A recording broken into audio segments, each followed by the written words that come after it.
Olá, bem-vindos e bem-vindas a esse nosso encontro da Fundação Santiliana. Hoje eu sou André Lázaro, diretor de políticas públicas da Fundação, e hoje nós temos um tema super atual, relevante, difícil, que é educação e cidadania. Como a Base Nacional Curricular Comum contribui na formação do pensamento crítico, como é que o pensamento crítico entra no projeto educacional?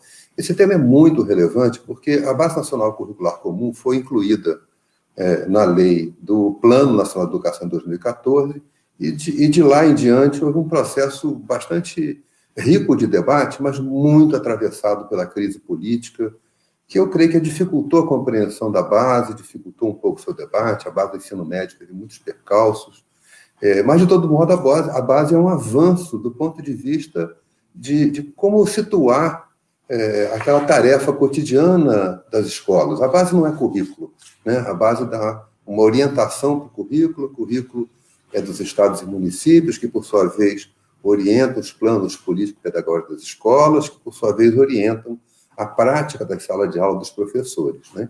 Então, nesse caminho, a base pretende orientar a que professores desenvolvam um conjunto de capacidades, habilidades dos seus estudantes, desenvolvendo a dimensão do pensamento crítico, né? Entre a aprovação do PENEM em 2014, quando começa a construção da Base Nacional Curricular Comum, né, até agora, passou crise política, passou muita coisa difícil, e agora com as fake news e com o que distorcem muito o debate público, dificultam muito a compreensão da dimensão da realidade brasileira, e também com as crescentes expressões de autoritarismo que aparecem na política, o pensamento crítico tornou-se um elemento fundamental. Por isso, tenho muita alegria hoje de receber aqui duas pessoas muito preparadas, muito mobilizadas para esse debate. Então, eu queria chamar, em primeiro lugar, o Diego Calegari. O Diego é formado em administração, tem mestrado em administração e educação, trabalhou na área pública lá em Santa Catarina, trabalhou no setor privado, trabalhou no terceiro setor, e é um dos fundadores do Politize, um grupo muito mobilizado, muito interessante, e por isso é uma honra para nós ter o Diego aqui. Bem-vindo, Diego. Obrigado, André. A honra é minha. Obrigado pelo convite para a gente bater esse papo hoje, num momento tão importante, né? A gente conversava sobre isso antes, quanto que educadores, gestores, professores, cada vez mais interessados em debater esse tema que tem se tornado imprescindível, né? A gente não pode mais negar o debate sobre a cidadania, sobre a política dentro da sala de aula, porque mesmo que algum educador não queira fazê-lo, são os próprios alunos que trazem, e acho que a gente tem que estar preparado para isso. Então, acho que muito legal trazer essa conversa aqui hoje. Acho que a BNCC é um marco fundamental nesse debate, e vai ser um prazer a gente poder conversar com vocês sobre isso hoje. Então, devolvo você aí para a gente seguir. Obrigado, Diego. Olá, Miguel. Miguel é o diretor acadêmico da Fundação Santiliana, e o Miguel é um educador de mão cheia e alma generosa. Como é que você vê esse debate, Miguel, sobre o tema participação política, pensamento crítico na escola? Oi, André, tudo bem? Eu gosto muito, né? E a BNCC é um marco, porque apesar de ter passado por vários ministros, ela continuou em transformação e chegou até aqui como uma política de Estado, né? E dentro a ideia de cidadania que ela propõe e que não pode ser um slogan. Então, acho que é por isso que essas discussões aqui são muito legais, porque fazem com que a gente reflita e prepare na prática isso, que não fique na letra morta. Então, eu sou um grande entusiasta da BNCC e acho que a gente vai avançar, apesar dessa escuridão que a gente está vivendo.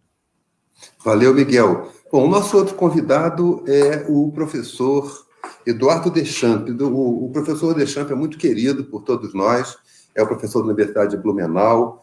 Ele hoje é membro do Conselho da Nossa Educação, teve um papel destacado na elaboração das diretrizes do Conselho para a crise da pandemia, é um democrata comprometido com o direito à educação. Então, Deschamps, para nós é uma alegria muito grande receber você. Parabéns pelo seu trabalho lá no Conselho da Nossa Educação. Acho que a educação brasileira, nesse momento muito conturbado, deve muito ao Conselho Nacional pela iniciativa que tomou. Muito bem-vindo ao nosso encontro. Obrigado, André. Queria cumprimentar, né, o Miguel, ao Diego, um prazer conversar com vocês e a todos que estão nos acompanhando, né? Momento realmente muito importante para a gente poder trabalhar os princípios que estão colocados na base. Eu sempre tenho dito nas minhas conversas, que tenho feito e bastante, né, nesse momento de reorganização da educação do Brasil ao longo desse ano em virtude da pandemia, de que talvez o momento seja, se é que existe uma notícia boa do momento, é que a gente tenha a Base Nacional Comum Curricular, porque ela vai ajudar muito a orientar a forma como nós vamos enfrentar os percalços, os impactos que a pandemia vai gerar para a educação brasileira, não só esse ano, mas também nos próximos anos. Esse é um impacto que não vai apenas se resolver ao longo desse ano. Então, toda a reorganização curricular a partir dos princípios colocados na base é super importante. E aí tem o fator, né, que o próprio Miguel, o Diego e você, André, já colocaram, do conceito que a base traz em relação à educação brasileira. E o conceito, quando nós discutimos, eu que fiz todo o acompanhamento da discussão também no Conselho Nacional de Educação, da aprovação da base, quer como presidente do Conselho, depois atualmente até como presidente da comissão da base, esse é um conceito que traz um conceito de país embutido, e certamente a base ela tem essa característica, a Base Nacional Comum Curricular Brasileira, que é o respeito à diversidade, a geração de empatia, uma base com espírito democrático, para que a gente possa ter a participação de todos no Brasil e possa enfrentar o principal desafio que nós temos, que é a questão da desigualdade. Eu acho que a gente debater um pouco isso, o que está colocado, principalmente nas 10 competências gerais da base, traz muito à luz esse projeto de nação que a gente tem, que é uma nação mais justa e que possa integrar todos os brasileiros dentro de um objetivo comum. Puxa, Eduardo, você levantou uma bola maravilhosa aí para a gente começar a pensar, né? Porque, de fato, essa ambição de um país mais justo, um país mais solidário, é uma ambição dos educadores, né? Você viajava muito, que agora a gente não viaja mais, né? Mas quando a gente encontra nos educadores pelo país afora, né, essa vontade de um país mais justo, um país mais igual, um país menos discriminador, né, da sua própria gente. E a base foi apontada como um caminho para isso. Então, eu queria começar a conversa exatamente por aí, né? O país está vivendo momentos duros da pandemia, todo mundo sente isso, né? A classe média mais recolhida dos seus apartamentos e casas, talvez até com algum conforto, mas não sem algum medo, né? E as classes mais pobres, a população mais pobre, sofrendo muito por precariedades que já eram muito graves e se aprofundam. O Deschamps falou no tema da desigualdade, né, como um tema que preocupa o Conselho.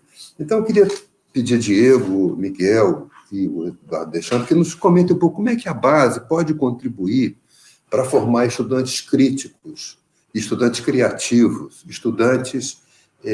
porque aí, Diego, eu não sei qual é a sua visão, a minha visão é que se confundiu, com alguma intencionalidade, que o debate político era proibido porque ele era uma tentativa partidária. Ora, não há democracia sem partidos, não há democracia sem debate político. Como é que você acha que a base nos ajuda a fazer um debate político, formar um pensamento crítico, mas não precisa ter, obviamente, nenhum posicionamento partidário, né? Um posicionamento da sociedade, da política. Como você vê isso na base? Legal, André. Eu acho que uma questão de contexto histórico, né? Quando a gente redemocratiza o Brasil, no final da década de 80, sai da cena escolar a OSPB e a moral e cívica, né? Que eram aquelas matérias que foram muito identificadas com uma lógica doutrinatória. Mas não se coloca nada no lugar, né? No fundo, a gente está vivendo aí 3 décadas de regime democrático sem que a escola tenha a educação para a democracia, a educação para a cidadania como uma prioridade. E a consequência é óbvia, né? Eu sempre brinco, a gente fala muito no Politize, que o despreparo para a democracia é o que tem de mais democrático no Brasil. Num país tão desigual como o nosso, o despreparo, o desconhecimento, o desinteresse é, infelizmente, muito bem distribuído. Acho que a BNCC ela traz uma contribuição fundamental, André, na minha visão, que a cidadania deixa de ser apenas uma questão transversal ou de pano de fundo, o que é importante. Acho que todos os educadores, independente da área do conhecimento, da disciplina da disciplina específica que está trabalhando, deve trabalhar a formação cidadã dos seus alunos, mas ela transforma em habilidades e competências específicas. E eu acho que isso é algo que é digno de nota e é fundamental a gente falar sobre a BNCC, né? Você sai somente da cidadania como algo que atravessa, né, o currículo de maneira muito de pano de fundo e começa a estabelecer elementos específicos. desde o primeiro ano do ensino fundamental, quando a BNCC vai lá e fala que os alunos devem ser capazes de definir as suas regras de convivência, escrevê-las e discuti-las, até lá no ensino médio, quando a gente fala que esse aluno tem que ser capaz de participar de um grêmio, um coletivo, um movimento, ouvir, fazer escutativa, debater ideias. Então, você tem ali, permeando a base, habilidades específicas. Eu acho que essa é uma contribuição fundamental, porque aponta para o desenvolvimento crítico e para a capacidade de exercício da cidadania, não mais como algo abstrato, mas como algo concreto que está traduzido em habilidades dentro de áreas de conhecimento. Então, acho que, dentre muitas coisas que eu poderia falar, essa é uma das que eu tomo como algo que a BNCC tem muito, muito a contribuir. Valeu, Diego.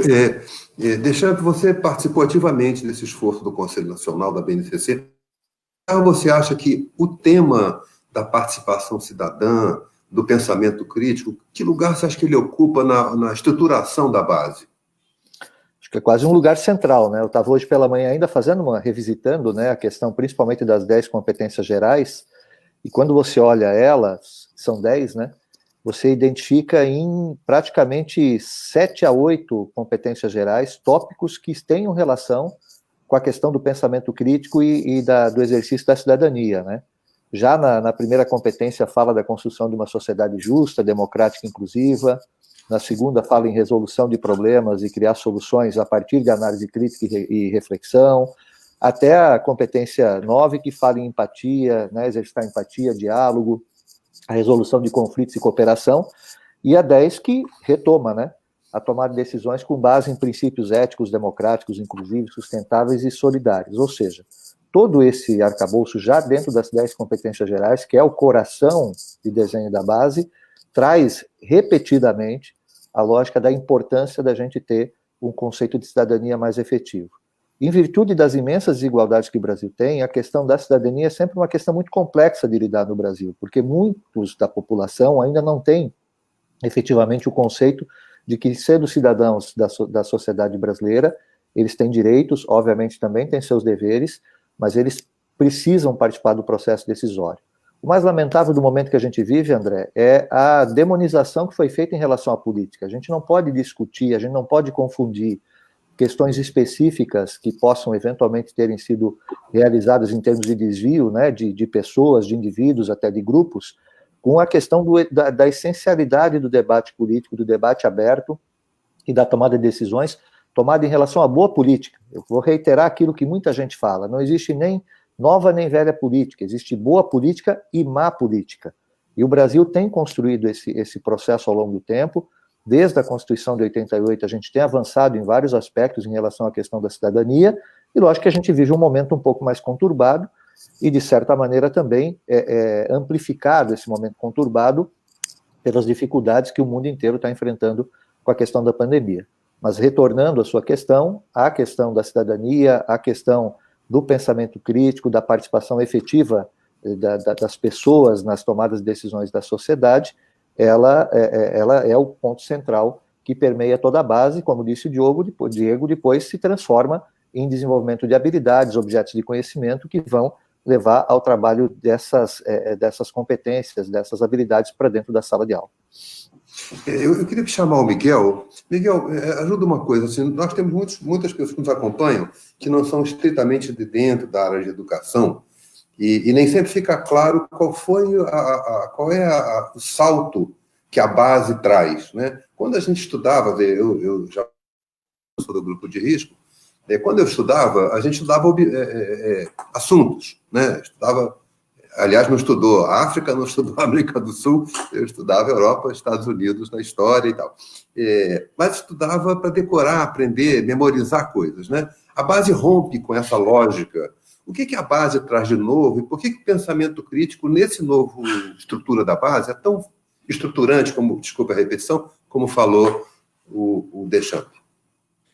Bom, eu sempre acho que eu pareço o Suplicy, né? Porque eu trouxe aqui a matriosca, né? Que são essas bonequinhas russas que tem 1, 2, 3, 4 dentro, né? O que eu acho legal da base? Que ela não é um currículo, né? Ela não é um currículo central que faz um top-down para toda a nação. ela traz uma orientação, um direito básico e vai permitindo com que os territórios, né, o estado, o município, o plano da escola, ampliem, reconstruam essa orientação da base. Então, eu acho genial, porque isso permite com que as diversidades se expressem. Não é uma hegemonia que se colocou, né? É uma normativa que tem força de lei, isso é o básico que a gente precisa, mas ela vai se reconstruindo nos locais, né? Então, se os educadores, os agentes das políticas públicas educacionais entenderem isso, eles vão botar muito o molho local, a cara local, e eu acho que é isso que dá a cidadania. Então, eu gosto muito da estrutura da BNCC, que permite a transformação local sem abrir mão do direito essencial da aprendizagem.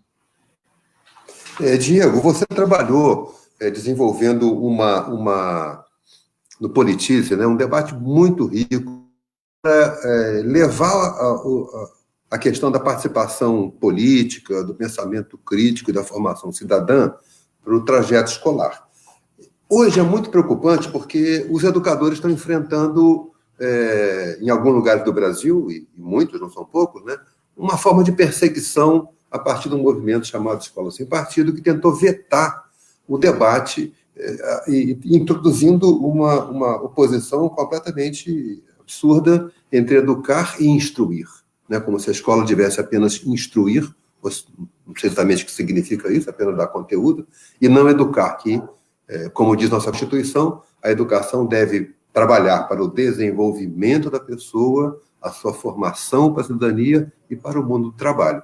Então, Diego, como é que você acha que a base pode fortalecer os educadores no cotidiano da sala de aula para que o debate, a compreensão da cidadania e suas implicações políticas possam ser tratadas com a liberdade que isso necessita e com esse aspecto muito importante que o Miguel trouxe, né, que é trazer a questão local, né, viver a questão local para a escola. A escola está num lugar, ela vive com pessoas daquele lugar, ela tem uma conexão profunda com a sua comunidade, mesmo que não saiba. Como você acha que a base e o trabalho do Politize ajuda essa transição para uma educação mais comprometida e mais explicitamente comprometida com o programa Cidadão? Muito bom, André. Eu acho que, como o Deschamps falou, né, a base tem na essência essa articulação com uma coisa também chamada protagonismo do aluno, né? Você não tem como pensar um aluno que é protagonista na sua vida individual sem que isso dialogue com a coletividade, né? Com um protagonista também na vida coletiva. Então, acho que a base aponta muito para a cidadania num aspecto mais amplo, né? Do cidadão que busca o bem-estar individual em consideração, ou até mesmo por meio do bem-estar coletivo, né? Isso é muito importante quando a gente trata da formação para a cidadania, essa visão de coletividade muito importante. Eu acho que, no caso específico, vou trazer um caso concreto, né? A gente fez um trabalho, está fazendo um trabalho com uma escola de tempo integral, top de linha, pública, né, de uma rede estadual, que usa um modelo que é muito bem sucedido de educação em tempo integral. Então, você vê, tem as eletivas, eles têm os clubes, gestão democrática da escola, os alunos protagonistas. Quando a gente foi apresentar a nossa solução, né, a gente criou uma primeira letiva para trabalhar esse tema, chama Cidadãos Hackers, a gente brinca, né, que é o cidadão hackeando, no sentido positivo, o poder político, né, podendo apresentar suas proposições, podendo apresentar sugestões de melhorias para a comunidade. E a reação do diretor da escola foi, nossa, isso era exatamente o que nos faltava, porque a gente tem um ótimo trabalho dentro dos 4 muros da escola, mas a gente ainda não consegue, muitas vezes, fazer o diálogo disso com o mundo lá fora, do exercício da cidadania também para fora. Então, eu acho que, indo ao encontro da tua pergunta, né, a tua provocação, André, eu acho que a base, ela aponta muito nessa direção de que a educação deve ser de caráter integral, né, no sentido de tratar o ser humano como um todo, e também que o aluno deve estar no centro do processo, ele deve ser o protagonista. Então, tudo que a gente faz no Politize, as nossas metodologias, vem muito ao encontro dessa premissa de que um jovem, um adolescente, né, já tem não só maturidade, não necessariamente maturidade, mas já tem condições de se posicionar como um ator político, como um ator que expressa suas opiniões, que reivindica as suas necessidades. Então, eu acho que a gente tem que trabalhar muito na questão de preparar os professores para isso. Acho que o fundo é isso, assim, os professores têm medo de trabalhar esse tema, eles têm medo da reação dos alunos, da reação das famílias. O que a gente deve entregar, e o que essa experiência, por exemplo, nos mostra, a gente tem que entregar instrumentos, a gente tem que entregar para os professores capacidade, formação, porque não falta boa intenção. Essa questão da doutrinação é vista como um grande vilão, e por vezes ela ocorre, mas ela não é um problema central da educação. A questão da doutrinação, seja para a esquerda, para a direita, para um lado, para o outro.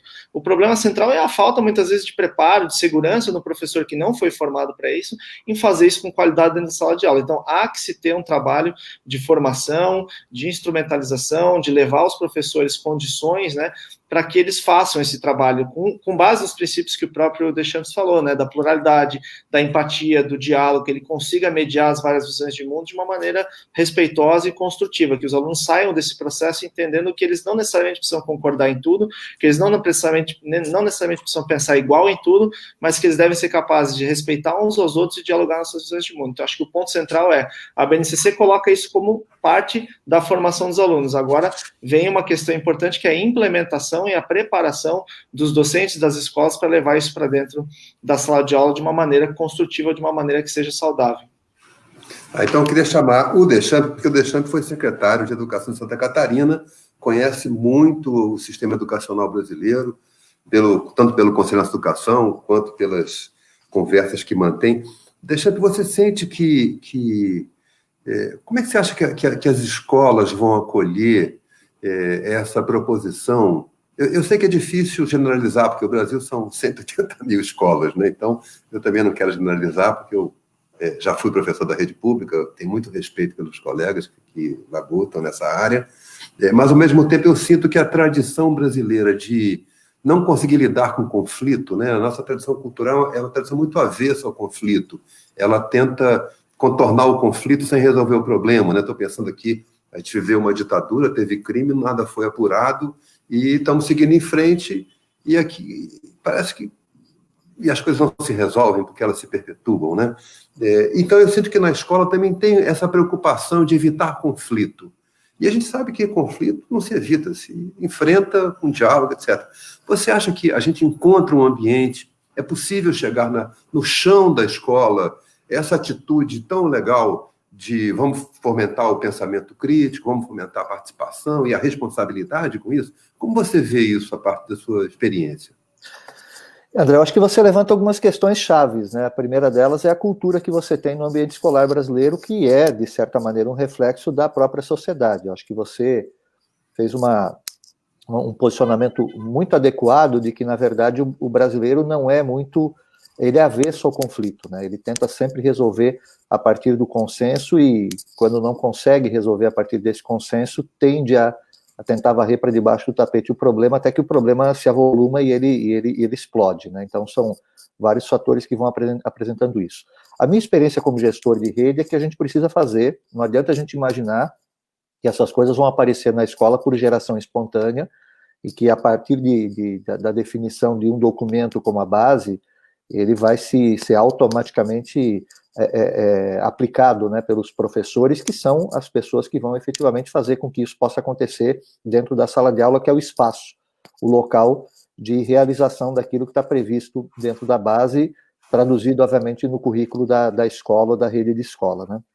Precisa ser feito um trabalho de formação, um trabalho de introdução desses conceitos, de técnicas, de práticas que podem ser realizadas, para que o professor tenha esse ferramental para lidar com isso dentro da sala de aula e poder ensinar a trabalhar com os estudantes como fazer essa mediação de conflitos, essa questão da empatia, da escuta, de tentar compreender o que está acontecendo para, a partir daí, propor soluções, né? Então, essa formação, quando é aplicada, ela dá resultado. O Diego falou, né, de um projeto com a escola de tempo integral que ele está fazendo. Basicamente, esses princípios que estão expressos na base foram sendo trabalhados, principalmente no Brasil, nos projetos de escola de tempo integral, particularmente no caso do ensino médio, os casos de Pernambuco, o caso mesmo de Santa Catarina, Mato Grosso do Sul. Quer dizer, tem várias experiências muito bonitas de escolas de tempo integral no país. São Paulo também tem, Rio de Janeiro, onde esses conceitos foram sendo implementados. No Rio de Janeiro, por exemplo, o Centro Educacional Chico Anísio, ele é, o Colégio Estadual, se não me engano, Chico Anísio, é o SECA, né, que eles chamam, ele é um exemplo de como você pode realizar esse trabalho numa comunidade extremamente carente, né. Então, esses conceitos foram sendo trazidos para dentro dos projetos de currículo, né, eles estão refletidos lá na base, eles trazem, em que pese muitos desses projetos terem começado antes da base, mas é uma via de diálogo, a base bebe desse referencial e, ao mesmo tempo, os colégios podem ampliar esse tipo de ação, e aí surgem projetos, ações, como projetos de intervenção na comunidade, projetos integradores que trazem vários conceitos para que sejam feitos debates, por exemplo, dentro da escola. Todos esses aspectos começam a aparecer dentro dos currículos a partir desse redesenho que é feito com inspiração na base ou com inspiração em outros projetos. Mas, repito, não adianta a gente imaginar que a maioria dos nossos professores que foram formados num conceito ou em ambientes diferenciados, eles possam, sozinhos, né, trazer esses princípios que estão expressos na base de maneira espontânea para dentro da sala de aula. Há necessidade, sim, de ser feito um trabalho de formação, um trabalho de entrega de práticas e de metodologias que possam transformar aqueles conceitos que estão colocados dentro da base, são traduzidos em uma sequência de ações ou de objetos de conhecimento nos currículos, possam trazer isso efetivamente para a sala de aula e serem efetivos. Tá. Obrigado. Deixa eu ver, a Bia me alertou. Chegaram algumas questões legais. Bia, você pode nos ajudar, por favor? Então, a Beatriz é a nossa leitora das redes sociais e pesca lá umas perguntas para a gente. Bom dia, Bia, por favor. Bom dia, André. Lembrando para todo mundo que a gente lê aqui os comentários que saem no Facebook e no YouTube. E tem dois temas que vocês falaram, que o pessoal tem comentado bastante. Eu vou trazer primeiro um mais geral, que é o que vocês estavam falando agora, da formação dos professores. Um perfil aqui no YouTube da escola Albino Freitas trouxe a questão da BNCC e pensamento crítico não só para os alunos, mas para os professores também. Né? Sempre nas nossas lives, os professores trazem essa questão da formação, da necessidade, né? Mostram uma força muito grande de querer fazer essas formações. E tem aparecido alguns comentários hoje também de uma certa resistência de alguns professores a participar de formações. Queria que vocês comentassem um pouquinho esse assunto. E vou aproveitar para trazer mais uma pergunta, dessa vez um pouco mais direta, da Márcia Nunes Duarte, tá? Que ela fez, a pergunta dela é a seguinte: então as escolas podem decidir os seus currículos e seus conteúdos de acordo com a sua região, sua comunidade? Então, para vocês comentarem mais um pouquinho essa questão das regionalidades, que acho que ficou com algumas dúvidas por aqui. Tá, muito obrigado, Bia. Miguel, você botou em campo a bola dessa riqueza das escolas, a parte da BNCC. Você pode comentar a observação da Márcia, por favor? Então, é possível, sim, Márcia. A gente está... Essa ideia mesmo, né? Então, o MEC, junto com o CONSED, com a Undime, organizou a Base Nacional Comum e passou para os estados, né? E os estados e municípios, e os consórcios de municípios, elaboraram, no fundamental, a gente já tem esses currículos em todos os estados, que repassam para as escolas. E as escolas têm os seus PPPs, né? Então, fazem seus PPPs em cima desse material, e esse PPP, na mão do professor, é totalmente transformado, vou falar uma palavra, customizado, né, para os interesses da sociedade. Então, da sociedade local. Então, é possível, se a gente acompanhar bem esse processo, né, e agora estamos fazendo no ensino médio, a gente começa a perceber que há uma grande amplitude de ação do professor, né? Eu queria só colocar nessa linha...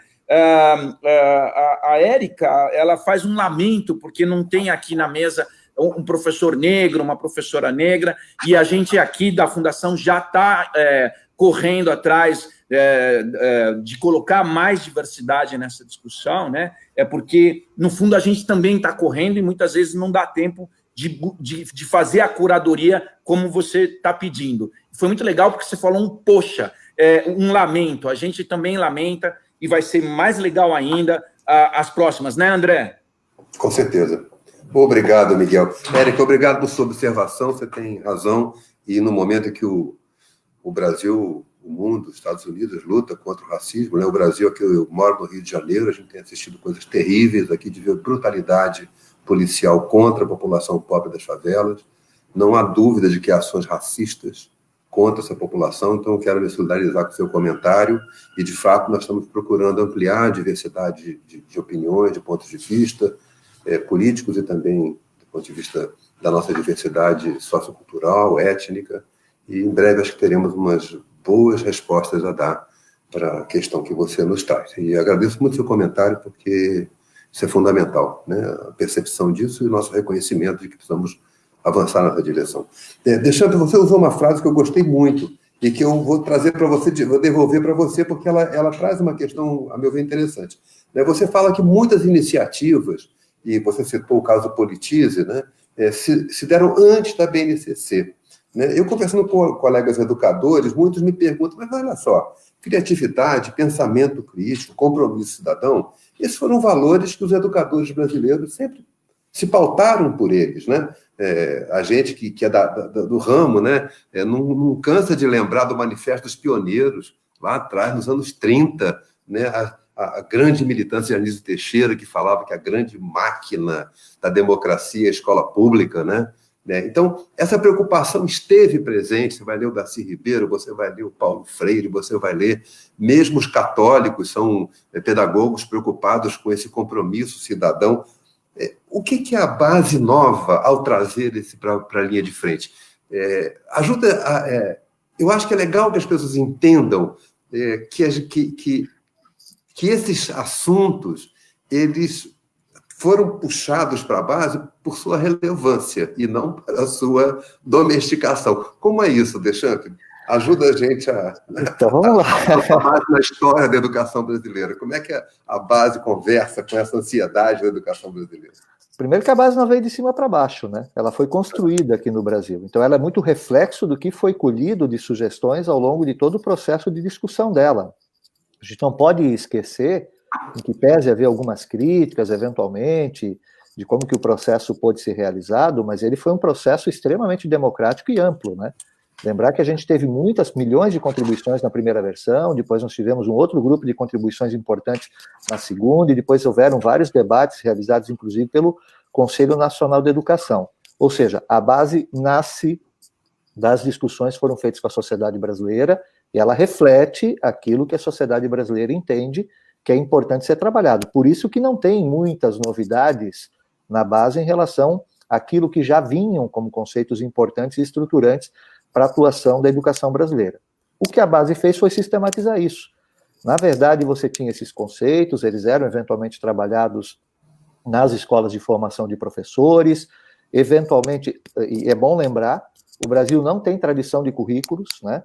Quando foi feito todo o trabalho de identificação e estruturação da base para que ela servisse de referência para currículos, quando a gente for olhar quem efetivamente tem currículos ou propostas pedagógicas, por exemplo, eram poucos estados ou poucas redes que têm isso organizados. Então, a base ele traz um pouco esse conceito, serve de referencial daquilo que é essencial ser trabalhado em todo o Brasil, de norte a sul do Brasil, com todos os estudantes, mas ela reflete um pouco isso daquilo que existia, não de maneira sistematizada no Brasil.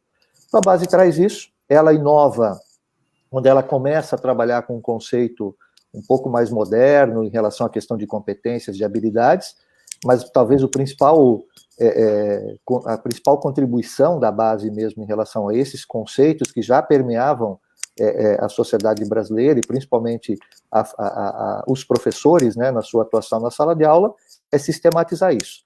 O grande pulo do gato não é ter esses conceitos. Eu acho que os conceitos estão estabelecidos, a gente sistematizou dentro do documento da base. O grande ponto é agora essa transição que é feita, como bem disse o Diego e falou Miguel, que é de transformar o que está colocado ali como essencial na base em currículo, em projeto pedagógico da escola, e que isso efetivamente consiga se transformar em práticas pedagógicas dentro da sala de aula. E aí vem essas experiências, que são experiências que podem servir de benchmarking, que já aplicavam os conceitos que estão na base de maneira exitosa, através de projetos, né, dentro dos currículos e da atuação das escolas. O bacana é, por exemplo, um projeto que nem o Politize, porque esses tempos, e talvez isso seja uma principal questão a ser tratada. O Diego falou lá no começo que, olha, até um tempo atrás tinha, né, Educação Moral e Cívica, o SPB e assim por diante. Esses são temas que não se trata por disciplina, gente. São temas transversais que devem ser tratados em todas as áreas de conhecimento que a gente lida. Então, o Politize, por exemplo, quando ele propõe a lógica de se estruturar uma questão de currículo para o tema cidadania, para o tema ação política, para o tema de pensamento crítico, ele propõe isso como uma ação transversal que perpassa todas as áreas do conhecimento, eventualmente todas as disciplinas, e aí vem uma formação que não é só o professor que vai lecionar sociologia, ou o professor que vai lecionar filosofia, ou o professor que vai lecionar física, não, todos os professores precisam ter esse conceito para que eles também façam com que a sua prática na sala de aula seja uma prática democrática. A gente tem que lembrar que no Brasil nem sempre a atuação do professor é democrática também nas discussões que realiza com seus alunos. Poxa, Diego, você foi citado, tem direito aí a comentar. Você está trabalhando com juventude, né? O Politize fez um trabalho. Como é que você tem visto a recepção dos estudantes a essa proposição da questão do pensamento crítico, da formação cidadã nas escolas? Como é que eles reagem a essa proposta? Olha, André, nossa experiência é muito positiva, tá? Os alunos, eles reagem de forma muito entusiasmada quando a gente leva esses debates, essas reflexões, esses temas de uma maneira que conecta primeiro com a sua realidade, com os seus interesses, né? Segundo, que é levado numa linguagem jovem, numa linguagem que é adequada ao jovem, né? E que traz para eles a possibilidade também de desdobrar esse trabalho, né, essa reflexão em algo prático, em algo que faça sentido para ele, a gente sempre vê uma reação muito positiva. Acho que os jovens eles estão com sedentos para que esses temas sejam trabalhados dentro de sala de aula. E a gente recebe de muitos educadores o depoimento de que não há mais como segurar, né? Os alunos vão trazer para dentro da sala de aula. Eles vão trazer, você não tem mais como dizer assim, né? Vamos impermeabilizar o ambiente da sala de aula e não vamos discutir esses assuntos. Eles estão aí, eles estão nas redes sociais dos alunos, eles estão nas discussões familiares dos alunos, eles estão em todos os lugares. Então a gente tem que, na verdade, ao invés de tentar, né, como o Eduardo falou, jogar por debaixo do tapete, a gente tem que encarar isso de frente. E sem medo de que haja conflito, né? O conflito não é necessariamente ruim, é como a gente lida com ele que vai fazer toda a diferença. Então, em geral, os alunos são muito, a recepção é muito positiva. As escolas onde a gente, já são mais de 300 escolas onde a gente já fez um trabalho, né, de educação para a cidadania, e em geral os alunos pedem para que a gente volte, os professores, os diretores pedem para que a gente volte, para que a gente continue esse trabalho. Eu acho que tem, né, o Eduardo é um grande mentor aí do nosso trabalho, Deschamps é conselheiro do Politize, tem ajudado muito a desenvolver esse trabalho. A gente tem desenvolvido uma lógica de estruturar uma lógica curricular em torno do tema de cidadania, né? A gente tem entendido que as escolas, especialmente estaduais, agora, né, em que o modelo do ensino médio prevê uma parte do ensino seja diversificada, né, a gente entende que o tema da cidadania deve ser trabalhado de forma diferenciada. Então, a gente desenhou toda uma jornada em 6 unidades curriculares que leva o aluno passo a passo por uma caminhada que espera-se que, ao final, ele esteja muito mais preparado para aquilo que a própria Constituição diz que é papel fundamental da educação, que é o preparo para o exercício da cidadania. E aí, voltando a uma outra questão, André, que foi colocado antes, assim como o que a gente não quer é que esse aluno saia só com conceitos de cidadania na cabeça. A gente quer que ele saia com valores, né, democráticos, a gente quer que ele saia com capacidades de se colocar no mundo de forma democrática e cidadã. E da mesma forma vale para o professor. Não adianta o professor ir para um curso de formação continuada, oferecida pela secretaria ou por alguma entidade, e lá receber conceitos de cidadania, de democracia. Não é isso que o professor precisa. Ele precisa ser capacitado, formado, instrumentalizado, com práticas que ajudem a ele a fazer esse diálogo, esse debate, essa construção do conhecimento de forma saudável. Então, eu defendo muito a ideia de que, para o aluno, a cidadania tem que ser uma experiência vivencial, ele tem que sentir aquilo como algo que faz sentido para a vida dele, ele tem que sair com a concepção que vale a pena eu me conscientizar antes de fazer um voto, antes de fazer eu tenho uma informação, né, de qualidade antes de fazer um comentário em redes sociais, eu me engajar com alguma causa local. Ele tem que entender que isso vale a pena, que isso faz sentido, que isso tem um significado para ele. Então a gente acredita muito na ideia de desenhar currículos, desenhar experiências educacionais que levem para dentro da sala de aula uma experiência diferente do que o aluno está acostumado quando ele fala de política. A experiência que ele tem em geral é política ladrão, política safado, né, e governo é uma porcaria, e a gente tem que desconstruir essa visão, porque não há numa sociedade democrática como a gente construir uma democracia saudável sem cidadãos que valorizam o respeito à democracia. Então, acho que é fundamental a gente olhar sobre esse prisma, e a base nos dá um ponto de partida fundamental, né? Como o Eduardo falou, acho que a base não se faz sozinha, a gente precisa implementar, a gente precisa materializar, mas ela é uma ótima referência, né? Você falou antes, né, André, acho que foi você que falou, a gente começou a politizar antes da base ter sido aprovada, né? Quando a gente chegava numa escola, lá em 2014, 2015, era muito mais difícil falar sobre isso, né? Hoje, quando a gente chega, a gente tem, né, um argumento muito sólido, que é falar, existe uma base que fala que o aluno tem que sair preparado para esse raciocínio crítico, para o diálogo respeitoso, para os valores democráticos. Então a gente não está falando de algo que a gente acha que é importante, a gente está falando de algo, como o Deschamps falou, que foi construído de forma colaborativa, democrática, ao longo de muitos anos, por diferentes governos, e que hoje está aí com uma diretriz importante para a educação brasileira. Então acho que esse é o fundamental, a gente levar para dentro da sala de aula experiências educacionais que formem cidadãos e que entendam a democracia como um valor, né? Acho que isso que a gente tem que ter em mente nessas formações de professor, nas práticas que a gente for desenvolver.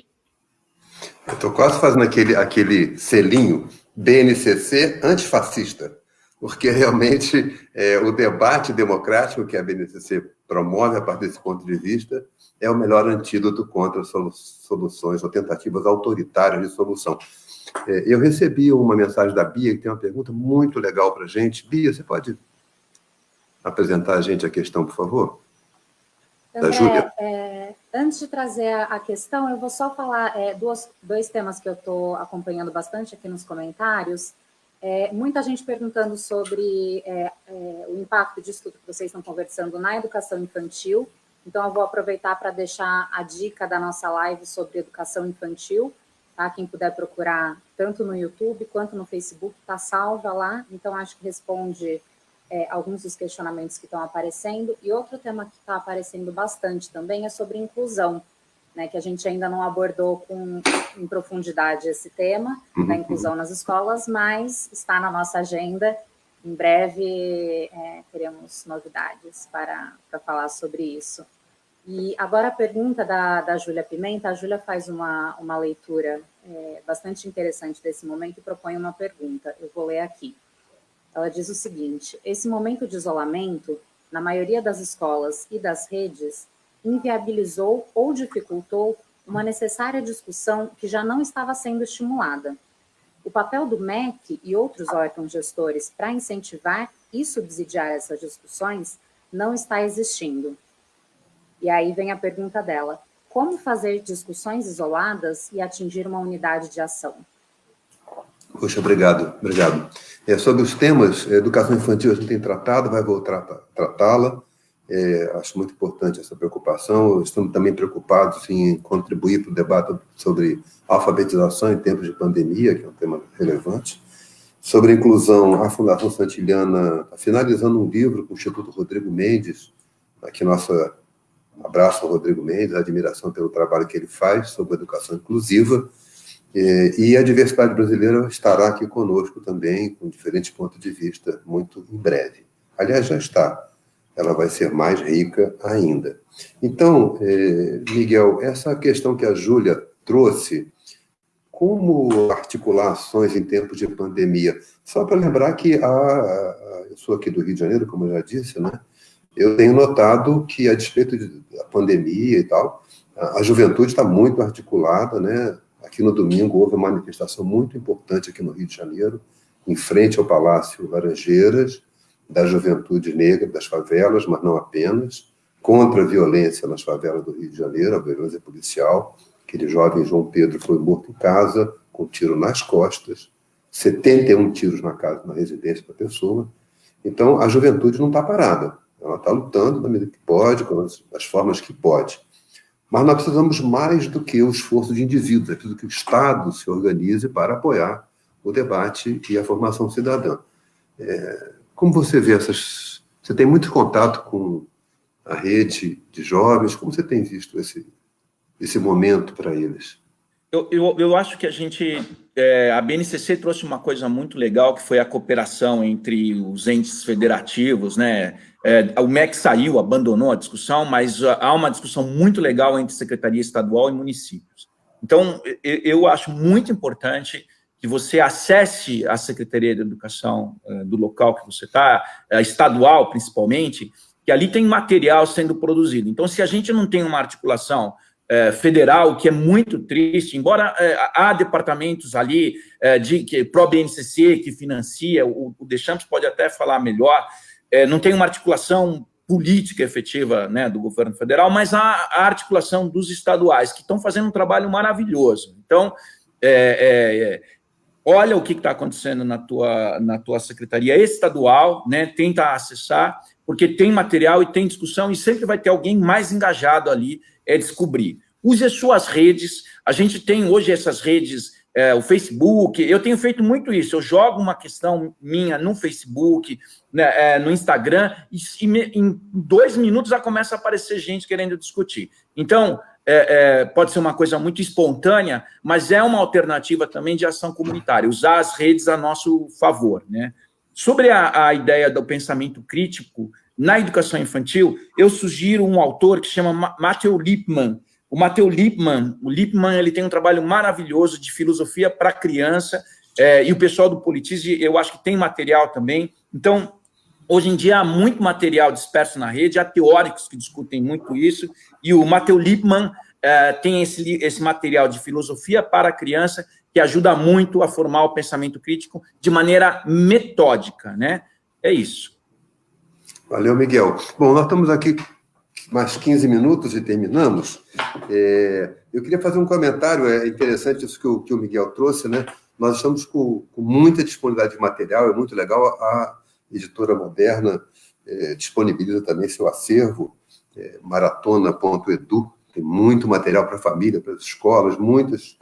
Agora, é preocupante isso, porque a gente de classe média, que tem acesso à rede, tem computador, está mergulhado, está quase que afundando num excesso de ofertas, né? E parte da população, zero de oferta, porque não tem a conexão. Eu acho que a questão da rede vai se tornando uma demanda equivalente à água, equivalente à energia elétrica, equivalente ao saneamento básico, que, aliás, é outro problema brasileiro. Mas nós estamos já chegando ao fim, então eu queria pedir para o Deschamps, você conhece a tradição da educação brasileira e tem ajudado a construir seu futuro, quando no Conselho Nacional você participa ativamente e contribui com a resolução sobre a educação e o Covid-19. O que você acha da educação brasileira que não deve mais voltar a ser normal, né? E você, como educador, que normal você sonha para a educação brasileira? Então, acho que tem vários fatores agora que ajudam muito, né, a gente tentar construir uma escola diferente, né? Eu acho que teve uma observação ali sobre a resistência, quando existe resistência, né, para a participação da formação por parte dos professores. A gente tem que seduzir as pessoas daquilo que é importante fazer, mas às vezes uma situação de emergência acaba colocando condições diferentes para que você possa trazer inovações para o processo, no caso educacional. A pesquisa do Instituto Península recente, ela aponta, eu acompanhei essa pesquisa, ela aponta que 8 em 10 professores não se sentem preparados para trabalhar com a questão da tecnologia, o ensino remoto nesse momento. Mas o mais bonito da pesquisa é a sequência. Quando você coloca o que os professores gostariam de ter de formação nesse momento, eles apontam, em primeiro lugar, formação para atuar de maneira remota, em segundo lugar, como lidar com os estudantes nesse período, e em terceiro lugar, as questões socioemocionais. Esses 3 itens, gente, em que pesem está muito específico agora para esse momento, eles apontam o seguinte, em que, apesar dos professores sentirem dificuldade para trabalhar, eles querem trabalhar com isso. Eles não estão cruzando os braços e dizendo, porque eu não consigo, eu não vou fazer. Mas o mais bacana é que esses tópicos sobre tecnologia, sobre a questão de como me relacionar com o estudante em momentos de dificuldade, e as questões socioemocionais ou emocionais que possam estar surgindo nesse momento, são temas que aparecem, de uma forma ou de outra, dentro de um documento, por exemplo, como a base, para poder orientar a questão da elaboração do currículo. Então, eu sempre dizia que a base, na verdade, ele pode ser um referencial importante para a gente pensar uma educação completamente diferente daquilo que a gente faz hoje, quer do ponto de vista de conteúdo, quer do ponto de vista de abordagem, quer do ponto de vista de política pedagógica, quer do ponto de vista de metodologias e práticas que eu vou utilizar, quer em relação ao material, quer em relação à avaliação, quer em relação à formação de professores, quer em relação à utilização de tecnologia. O grande desafio nesse momento é como é que a gente pode passar a incorporar mais efetivamente a questão da tecnologia para dentro da escola. E, finalmente, a gente fazer algo que nós precisamos fazer há muito tempo, e isso está acontecendo agora, que é não imaginar mais que o processo educacional seja feito apenas dentro de 4 paredes na escola. A gente precisa abrir uma parede, a gente precisa quebrar uma parede da sala de aula para o mundo.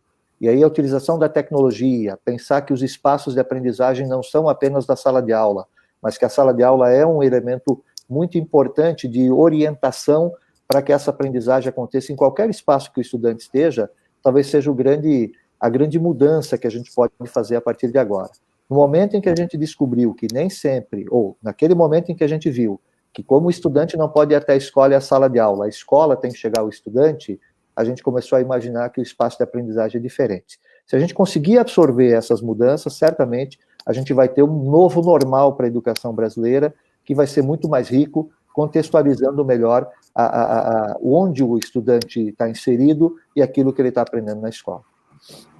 Poxa, muito legal, é uma experiência, porque toda a prática de educação integral pensava isso, né, Eduardo? Que a escola, ela sistematiza vivências que se originam em várias dimensões da vida, né? Então, a escola não se fecha em si mesma. Eu não sei o quanto a gente acabou rompendo essa conexão escola-vida quando talvez tenha ficado muito fixado em conteúdos e pouco fixado em processo de aprendizagem, né? Eu acho que isso que era interessante que as pessoas que nos acompanham, que não conhecem os detalhes técnicos da educação, entendessem que a base está tentando transitar de um domínio de conteúdos para um domínio de capacidade de interpretação, leitura e atuação sobre o mundo, né? Essa é uma grande esperança. Então, eu vou pedir para o Diego. Diego, nós estamos, infelizmente, chegando aqui perto do finalzinho. Então, eu queria ouvir de vocês que normal nós devemos superar definitivamente, né? Que novo normal nós devemos desejar. A gente sempre conversa aqui com o Miguel, né? A ideia de que sem um sonho a gente não tem para onde ir. Então, nas piores condições é a hora de pensar mais fortemente no sonho e querer que ele se realize. Que sonho você tem aqui para nós, Diego? Legal, André. Antes de responder, se me permitir, eu queria brevemente comentar sobre alguns pontos que a gente falou antes. Primeiro, sobre a educação infantil, né? Eu vi que algumas pessoas comentaram, e eu queria reforçar que a educação para a cidadania é algo para a vida toda, né? Ela começa lá na educação infantil, mas ela segue para toda a vida.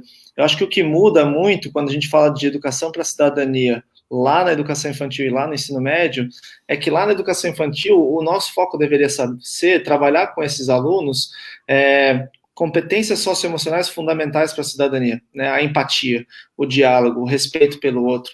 E tem um projeto super legal de uma professora, né? De uma professora não, a professora de uma escola, a Escola Municipal Nelson Mandela de São Paulo, ela me mandou, ela viu uma outra live que eu fiz, que eles fazem a assembleia de alunos na educação infantil, aluninhos lá da educação infantil, e eles são chamados periodicamente para decidir coisas importantes da escola, em conjunto com os professores. Eu acho que esse é um bom exemplo de como a gente faz educação para a cidadania para além das palavras, para além dos conceitos abstratos, né? O aluno tem que sentir que desde o início da sua vida na escola ele é ouvido, a sua opinião é considerada, a sua opinião é valorizada, né? E que ele deve mediar essas suas preferências, seus interesses com outras pessoas. Então, eu acho que tem uma necessidade de trabalhar, como o Deschamps falou, ao longo de todas, né, de todo o currículo, de todas as disciplinas, de todos os momentos, de todos os anos da educação básica. E aí, sobre a sua questão, né, André, é difícil, a gente vive um momento muito preocupante, né? Estamos num momento de muita turbulência política, social, sanitária, né?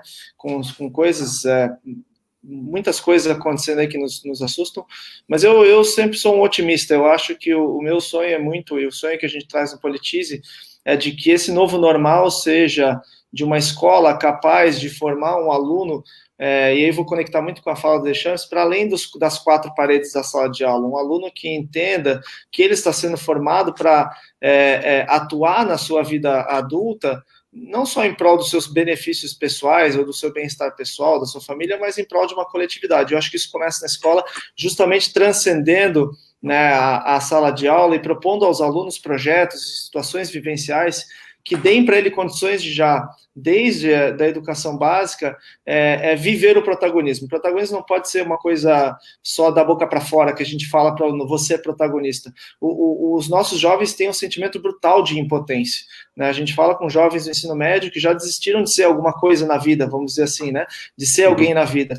E a gente não pode admitir isso. Eu acho que isso vale para o nível individual, né? De estimular esses jovens a buscar uma profissão, buscar uma carreira, buscar se capacitar, mas também envolve o lado da cidadania, de buscar o bem-estar coletivo, buscar ir além das suas, das suas compreensões de mundo, das suas religiões, dos seus valores mais imediatos, e olhar para o outro como um outro que também é um cidadão, que também é legítimo, que também tem as suas preferências. Então, eu gostaria que no retorno, né, dessa pandemia, a gente tomasse isso como um momento de reflexão e tentasse olhar que nós estamos conectados. A ideia de cidadania passa pela ideia de conexão, né? A pandemia mostrou isso com toda a força para a gente, que as minhas atitudes influenciam o bem-estar dos outros e o que os outros fazem influencia o meu.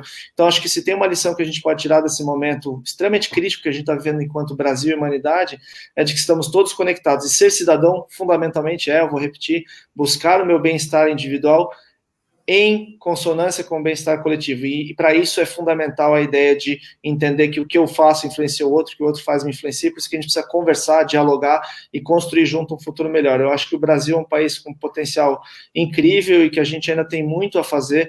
Eu acho que certamente esse momento que a gente está vivendo, a gente vai tomar como um momento de aprendizado, reflexão e amadurecimento enquanto nação. Então, é isso que eu espero aí para esse novo normal, vamos dizer. Não, muito legal, Diego. E é legal porque você recuperou, também o Deschamps recuperou um argumento, né, que nós, educadores, sempre lutamos por ele. Não se faz educação sem um projeto de país. Que país nós queremos ser? A educação tem que servir a essa sociedade. E muitos de nós vivem o cotidiano hoje como um projeto de país que é minoritário, quer dizer, para uma parte do país, não para todo o país. E eu acho que a educação sempre teve essa preocupação de educação para todos, né? Então, talvez a ruptura que a gente esteja sendo ameaçado seja essa, de se instituir como legal um país para poucos, né? Ele sempre foi, mas nunca foi aceito como legítimo. Então, eu acho importante que o trabalho do Politize, o trabalho da BNCC, caminha para essa ideia de uma educação para um país, para todos, e não para poucos. Miguel, você me sinalizou que tem umas informações legais sobre esse debate, sobre o currículo e a questão da formação cidadã, da formação crítica. Então, Miguel, por favor, nos ajude. Então, uma das questões que eu tenho levantado é que a gente avançou muito em avaliação no país, desde o Paulo Renato, os processos de avaliação, e formou um corpus de intelectuais e técnicos muito bom. Agora a gente está discutindo a didática, e é ótimo o como, mas a gente tem que discutir o currículo agora. Para que e para quem esse currículo? Serve a quem o currículo, né? E nessa discussão, o Michael Apple é muito legal, eu vou citar aí o livro que ele fala sobre a questão das ideologias que percorrem o currículo, porque o currículo é um campo de batalha de desejos da sociedade. Então, é o tipo de ser humano que a gente quer formar e o tipo de sociedade. Então, a gente não pode achar que a BNCC é neutra. Ela tem um conjunto de ideologias por trás e ela tem que ser decupada, tem que ser avaliada, e cada comunidade, cada indivíduo tem que imaginar que tipo de ser humano vai fazer, ou a partir da comunidade ou a partir do seu fórum íntimo, né? Então, a minha preocupação nos últimos tempos é que, apesar da gente precisar da didática, do como, a gente está hipervalorizando o como. E o Michael Apple, ele fala uma coisa muito legal para terminar. A gente está enchendo o professor de tanta coisa, que ele não tem tempo de ser crítico. Então, é necessário que a gente reorganize a profissionalização, entenda que é um espaço necessário para a análise crítica, que é uma das questões que eu digo na BNCC. A BNCC falta trazer agora quais são os conceitos de cidadania, quais são as influências teóricas e políticas por trás dela, que é o próximo passo que acho que a gente vai fazer. E o novo normal é esse, um novo normal onde a gente faz uma discussão crítica daquilo que a gente está fazendo na educação brasileira e daquilo que a gente está querendo para o Brasil. Valeu, Miguel. Então, queridos, estamos chegando ao fim. Agradecer muito aqui a presença do Deschamps. O Deschamps é muito ocupado, está na batalha danada. Obrigado. Agradecer muito ao Diego. Diego, você nos deu uma fonte legal, o Politize, então eu te recomendo muito que as pessoas visitem, né? Queria retomar e recomendar que as pessoas visitem o site do Conselho Nacional de Educação, baixem a BNCC. É importante conhecê-la, é importante criticá-la para poder, inclusive, levá-la adiante. E, para finalizar, lembrar que essa semana a gente vai ter um outro encontro na quinta-feira, às 11 da manhã. Vamos contar com a presença do ex-ministro José Henrique Paim, que vai conversar conosco, juntamente com Fred Amâncio, que é o secretário de Educação lá de Pernambuco, sobre financiamento da educação, né? Há pouco eu conversava com o Deschamps, nós estamos muito preocupados com o financiamento deste ano, que já vai sofrer perdas, e o FNDE. Então, infelizmente, chegamos ao fim. Queria agradecer enormemente Deschamps, Diego, Miguel e todos que nos acompanharam. As nossas lives ficam gravadas no YouTube e também no Facebook. E eu espero que a gente possa voltar, já sem pandemia, para... E aí, está andando bem? Então, obrigado a vocês. André, quero citar o fã-clube do Diego e do Deschamps. Incrível aqui, eu acompanhei as falas das pessoas, essa moçada está liderando mesmo. Poxa, que bom. Parabéns, Diego. Parabéns, Deschamps. Muito obrigado pela companhia, viu? Valeu, Miguel. Obrigado, Bia. Obrigado a quem nos acompanhou. Até quinta-feira.